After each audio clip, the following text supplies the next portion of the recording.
네, 여러분 안녕하세요. 빅데이터 주식톡 빅머니 시간입니다. 빅데이터의 분석을 통해서 여러 가지 투자 전략도 세워보고요. 여러분들께 주식에 대한 가능한 많은 정보도 드리도록 하겠습니다. 자, 오늘도 어김없이 이분과 함께합니다. 이항영 전문위원 모셨습니다. 안녕하세요. 네, 안녕하세요. 네. 자, 본격적인 이야기를 해보도록 하겠습니다. 오늘 지금 SNS와 블로그에서 어떤 것들이 핫 이슈로 떠오르고 있는지 5가지 살펴보겠습니다.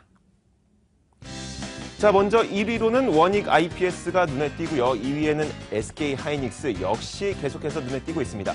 3위에 메디포스트, 4위에는 롯데케미컬, 5위에 인터파크가 눈에 보이고 있습니다.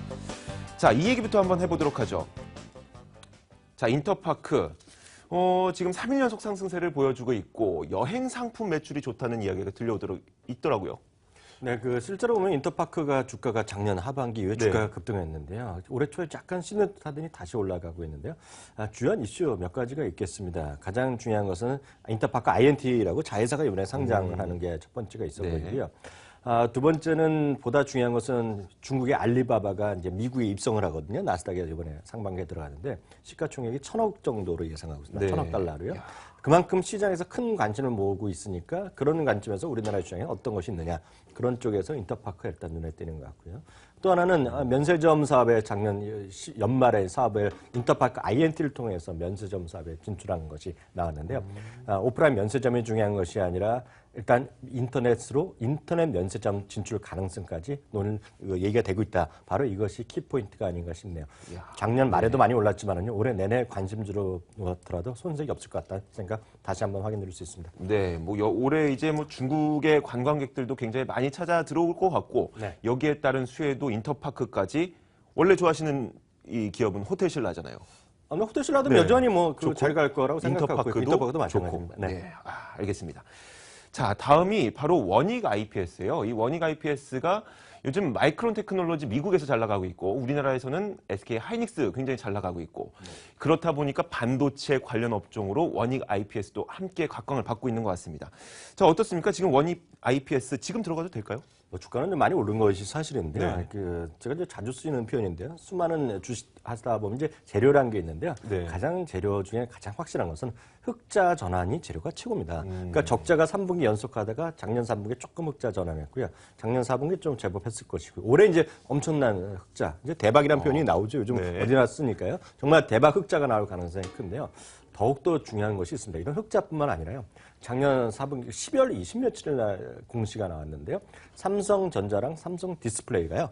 각각 4.86%씩 이번에 신주 인수권을 CB를 전환하면서 주주가 됐습니다. 주요 주주. 원익 IPS가 그전에도 잘 나갔는데요. 삼성전자, 삼성디스플레이가 주요 주주로 참여했다는 것 자체는요. 주식 전환으로 해서 주가의 희석 요인도 있지만 주가의 희석보다는 아마 많은 분들이 동감하실 겁니다. 삼성전자가 지분이 들어왔다는 것만큼 훨씬 더 큰 가치 아니겠습니까? 그전에는 목표 주가 10,000원 정도 얘기가 많이 나왔는데요. 아마 그것 이후에 아마 목표 주가를 상회하는 쪽이 나오고 있고요. 증권사에서도 레포트가 계속 많이 나오고 있다는 거 참고하시기 바랍니다. 자, 지금 10,000원 말씀하셨는데 10,000원까지는 얼마 남지도 않았고 그리고 만약에 주가 희석 요인이 발생을 하면 오히려 그때가 더 접근하기 좋은 시점이 이미 재료가 났기 때문에 발생 요인이 있었겠지만은 그보다는 훨씬 더 삼성의 가치가 있기 때문에 그보다 레벨업 될 가능성이 크다는 얘기죠. 알겠습니다. 자, 그런데 SK 하이닉스가 사실 지금까지 어제까지만 해도 굉장히 잘 나가다가 오늘은 조정을 좀 보이고 있어요. 이 부분을 어떻게 해석해야 되는지에 대해서 조금 궁금하기도 한데 지금 단기 조정이라고 봐야 되지 않겠습니까? 그 주식을 하루 이틀을 알 수 있는 것이 없죠. 보다 더 중요한 것은 하나의 큰 흐름이 되겠는데요. 4만 원이 이제 자주 표현이 그렇지만 넘사벽입니다. 넘을 수 없는 4만 원의 벽이 2006년, 2007년에 있었거든요.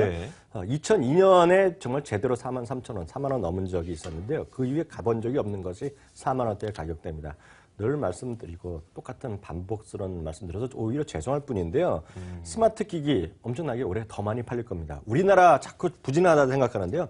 우리나라만 보면 뭐합니까? 중국에서 한 국가에서도 지금 작년 대비 1억 3천만 대가 더 팔릴 거거든요.